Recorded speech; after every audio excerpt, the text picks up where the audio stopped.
Le but de cette vidéo, c'est de te permettre de créer ta première automatisation. Mais avant de commencer à créer ta première automatisation, il faudrait que tu comprennes quelques concepts clés. Donc, je vais passer les 10 prochaines minutes à t'expliquer des concepts qui sont vraiment importants. Et si tu les as compris, tu vas comprendre 90% de tout ce qui est automatisation parce que tout va passer par là. Déjà, il faut comprendre qu'en thème d'automatisation, lorsqu'on veut créer une automatisation, on pense toujours à deux types d'automatisation. Nous avons les workflows et nous avons les agents IA. Donc, qu'est-ce qu'un workflow? Un workflow, c'est comme une recette de cuisine. Pour bien réussir ta recette de cuisine, par exemple, tu devras préchauffer le four, mélanger les ingrédients, enfourner 20 minutes. Donc, c'est linéaire et c'est prévisible. Donc, un workflow, c'est exactement comme une recette de cuisine. Tu dois suivre des étapes clés pour aboutir à quelque chose. Si A arrive, alors fais B, puis fais C, ensuite fais D. Il n'y a aucune improvisation. Le chemin est déjà tracé à l'avance. Ça veut dire qu'on veut toujours la même chose.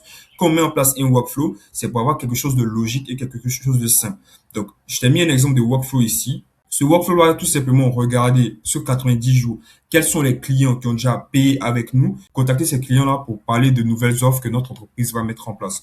Donc, en termes ça, c'est un workflow qui est vraiment simple, mais qui fonctionne toujours de la même manière. C'est de la pure logique. On n'a pas besoin d'un agent IA ici. Donc, vous avez vu qu'ici, on n'a pas d'agent IA parce qu'on veut quelque chose de linéaire. On veut toujours la même chose. On peut prendre des exemples, des qualifications de leads, des veilles quotidiennes, des backups automatiques. Par exemple, toutes les nuits, va dans mon Google Sheet et envoie des messages à des personnes. C'est linéaire, ça ne change jamais. Par contre, un agent, c'est comme un assistant humain. Et c'est là que c'est vraiment fort, où on peut aller plus loin avec NUTEL, c'est qu'on peut créer des agents qui se comportent comme nos secrétaires, comme des êtres humains. Tu leur donnes un objectif, donc tu lui donnes un objectif, pas des étapes. Donc là où avec le workflow, c'est comme si tu suivais une recette de cuisine, avec l'agent IA, c'est encore plus poussé. C'est comme si maintenant tu donnais la capacité à un robot de travailler pour toi. C'est là que c'est vraiment exceptionnel. Donc, c'est comme si tu dis à ton assistant, gère le support client, il va lire l'email, décider si c'est urgent ou pas de répondre et choisir de chercher dans la documentation ou non, ou encore adapter sa réponse selon le contexte. Donc peut-être escalader ou manager. Et c'est là que l'agent IA il est vraiment poussé parce que lui il peut faire tout ça. Tu as juste à lui dire ce qu'il doit faire et il va exécuter à chaque fois que tu auras quelque chose, encore une tâche à lui donner. Donc la grosse différence c'est que l'agent ici il va prendre des décisions. Il a des outils à sa disposition et il est capable d'aller chercher. C'est là que c'est vraiment puissant. L'anatomie d'un agent, on l'a vu dans la première vidéo. Pourquoi est-ce que N8N est important? Donc, si tu n'as pas encore regardé, va regarder cette vidéo. J'ai donné maximum de valeur. Tu vas comprendre pas mal de choses. Donc, déjà, ici, avec la grosse différence, on comprend que avec l'agent IA, on peut mettre en place des systèmes encore plus poussés où on a juste à dire à un agent, écoute, envoie un message à telle personne et l'agent va se charger d'aller envoyer le message à cette personne-là. Et je t'ai mis un exemple de système d'agent. À chaque fois qu'on remplit un formulaire pour rechercher des clients spécifiques, il va aller chercher ces clients-là et venir ajouter le nom, l'email, le numéro, l'âge et même le LinkedIn de cette personne-là directement dans une feuille Google Sheet. On a juste à lui dire, voici le type de personne que je recherche un community manager. Paf, il va aller rechercher sur Internet, va aller faire tout ce qu'il faut et me ramener tout ça dans une feuille Google Sheet. Et moi, j'ai juste à prendre mon téléphone, à scroller sur TikTok pendant qu'il est en train de travailler à ma place. Récapituler rapidement avant qu'on passe sur notre système, avant qu'on crée ensemble notre premier agent, c'est que tout simplement, un workflow, c'est un chemin qui est fixe. Si A arrive, B arrive, donc tu dois faire C. Donc, c'est vraiment quelque chose qui est déterministe, c'est rapide, c'est pas cher puisque c'est toujours les mêmes actions qui mettent en place. On n'a pas besoin d'un agent IA. C'est vraiment quelque chose de simple. Là où, avec l'agent IA, on a une décision qui est dynamique, donc il va adapter la décision, encore adapter ce qu'on va mettre en place selon le contexte, non déterministe. Donc ça veut dire que on va lui dire fais ça, et lui, il va choisir en fonction de ce qu'on lui a demandé, quel est le chemin le plus important à emprunter. C'est là que l'agent IA il tape fort.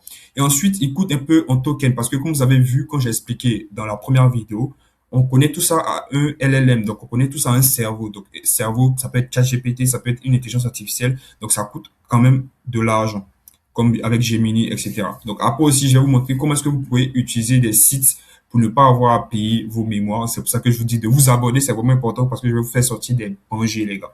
Donc, quand utiliser un workflow est utilisé lorsque le processus est répétitif et identique. Lorsque l'input et l'output est connu, c'est-à-dire lorsque l'entrée et la sortie est connue. Pour faire simple, si tu sais que chaque jour tu reçois le même type de message et que tu dois sortir toujours le même type de réponse, tu vas juste créer un workflow. Parce que tu sais ce qui va rentrer à chaque fois. Ensuite, quand utiliser un agent IA, comme par exemple répondre à des messages clients, parce que c'est pas le même message qui revient tous les jours. Il y a des messages spécifiques. Par exemple, il y a un qui a besoin que sa commande arrive vite. Il n'a pas des informations par rapport à sa commande. Il y a un qui a besoin de retourner sa commande. Donc, c'est pas les mêmes informations que l'IA va traiter. Donc, vous serez obligé d'utiliser un agent parce que l'agent aura la capacité d'adapter là où le workflow, il est juste prévisible, c'est quelque chose de simple. Et parfois, tu vas combiner les deux. Par exemple, un workflow se déclenche, l'agent va analyser et un workflow envoie. Donc maintenant qu'on est d'accord, que j'ai fini de t'expliquer tout ça, on va aller maintenant sur la plateforme elle-même qui nous permet de créer nos systèmes et qui va nous permettre de créer ta première automatisation. Donc là, on se retrouve sur N8N, la plateforme qui va nous permettre de créer nos robots qui vont travailler pour nous. Comment est-ce qu'elle fonctionne? Vous avez juste à aller sur N8N, vous tapez juste N8N dans la barre de recherche. Ça va vous envoyer sur un site, vous vous connectez simplement, vous créez un compte sur N8N et ça va vous envoyer ici. Donc normalement, quand ça vous envoie ici pour la première fois, il n'y a rien. Donc si on peut aller sur mon N8N en ligne, je vais vous présenter rapidement. C'est un peu comme ça. Quand vous allez rentrer, moi j'ai deux N8N, donc j'ai le N8N qui est hébergé sur mon ordinateur et j'ai N8N en ligne. Ne me demandez pas pourquoi, c'est pour des raisons très professionnelles. Donc comment est-ce que ça fonctionne? Quand vous allez venir ici, bon, vous avez tellement de choses, mais c'est pas ça qui nous intéresse. Ce qui nous intéresse, c'est comment on va créer notre première automatisation ensemble. Donc ce qu'on va faire, c'est que tout simplement, on va venir dans le flux du travail, donc vous allez cliquer juste à partir de zéro. Moi, pour aller plus vite, puisque j'ai déjà connecté mes credentials, je vais le faire directement sur mon N8N hébergé. En fait, pour ceux qui ne savent pas, les credentials, en fait, c'est les crédits qu'on peut utiliser sur certaines applications qui nous permettent d'utiliser certaines applications. Donc, ce que vous allez faire, vous allez créer un flux de travail et ça va vous envoyer sur cette page-là. Donc, une page qui est vide. Ce qu'on va faire, c'est qu'on va cliquer tout simplement ici. Donc, vous avez vu ici, vous avez à partir d'un modèle. Donc, il y a plusieurs trucs. À partir d'un modèle, c'est tout simplement une page dans la bibliothèque de N8N. Il y a 7000 modèles qui ont déjà été créés là-bas. Vous pouvez aller regarder et les importer, qui vont faire le travail pour vous. Donc, il y a des personnes qui ont déjà créé des systèmes et qui les mettent sur N8N que vous pourriez utiliser. Mais nous, on veut créer nos propres automatisations par rapport à nos besoins spécifiques parce que eux sont en Europe, nous, on est en Afrique, c'est pas les mêmes problématiques. Donc, comment est-ce que ça va fonctionner? On va juste cliquer ici. Ici, vous avez les déclencheurs. Qu'est-ce qu'un déclencheur? C'est tout ce qui permet à notre système de démarrer. Donc, ce qu'on va faire, vu que c'est notre première automatisation, on va sélectionner message de chat. Ça va nous permettre de discuter avec notre automatisation directement sur N8N. Une fois que vous connectez ça, vous allez venir ici et vous allez chercher votre agent IA. De ce dont on parlait, vous allez cliquer simplement sur agent IA et vous allez cliquer ici. Donc, on va analyser ensemble comment notre agent IA il est fait. Comment est-ce qu'il fonctionne. Déjà, vous avez vu le modèle de chat. Le modèle de chat, comme je vous ai dit, c'est le cerveau. Donc, ce qu'on va faire, c'est qu'on va choisir Gemini. Donc, pour avoir accès aux credentials Gemini, vous êtes obligé de créer un compte Google. Donc, une fois que vous avez connecté votre système, donc vous avez connecté votre agent à son cerveau, vous allez connecter une mémoire pour qu'il puisse se rappeler des 5 dernières conversations. Donc, pour les mémoires, je vous recommande d'utiliser une mémoire simple puisque c'est votre premier agent IA. Donc, la longueur de fenêtre de contexte, en fait, c'est pour déterminer combien de messages il doit se souvenir. Par exemple, ici, on lui dit de se souvenir des 5 derniers messages, pardon. Donc, si je dis, souviens-toi des 10 derniers messages, à chaque fois que je vais discuter avec lui, il va se rappeler des 10 derniers messages. Comme outil, on va lui donner un Gmail. Pour connaître les outils, j'en ferai une vidéo qui est encore plus poussée. Donc, n'hésitez pas à me motiver en commentaire. Mettez juste Ryan, on te suit, on a envie d'en savoir plus.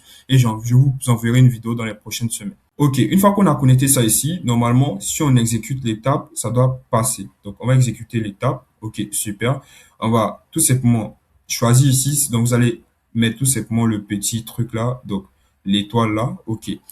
Pour ceux qui n'ont pas compris pourquoi est-ce qu'on met l'étoile, en fait, ça permet tout simplement, lorsqu'on va discuter avec notre agent IA, on va lui dire, par exemple, envoie un message à tel type de personne. L'agent IA serait capable de savoir à qui il doit envoyer par lui-même parce qu'on lui a donné un nom prédéfini. Alors que si on enlève l'étoile, vous avez vu, il nous demande de mettre un lien email ici ou encore de mettre l'email de quelqu'un. Alors que nous, on va envoyer l'email à différents types de personnes. Donc, pour ça, vous avez juste à appuyer sur l'étoile comme ça. Le modèle définit lui-même à qui il doit envoyer l'email en fonction de ce qu'on va lui demander. Maintenant, ce qu'on va faire, c'est qu'on va faire un petit exercice. On va tester notre agent ensemble. Bonjour. Donc, on envoie un petit bonjour à notre assistant et on va voir comment est-ce qu'il fonctionne. Donc, déjà, la mémoire, elle a été activée. Donc, ça veut dire qu'il se rappelle de la conversation. Donc, il se rappelle du bonjour. On va voir comment est-ce qu'il fonctionne. Donc, vous voyez, il allait chercher Gemini pour pouvoir répondre à nous, notre bonjour. Donc, il a utilisé sa mémoire, son cerveau plutôt pour pouvoir répondre. Donc, bonjour, comment est-ce que je peux vous aider aujourd'hui? Et là, on va essayer d'utiliser notre email. Est-ce que tu peux envoyer un message à Ryan Koulibaly, bali@gmail.com pour lui demander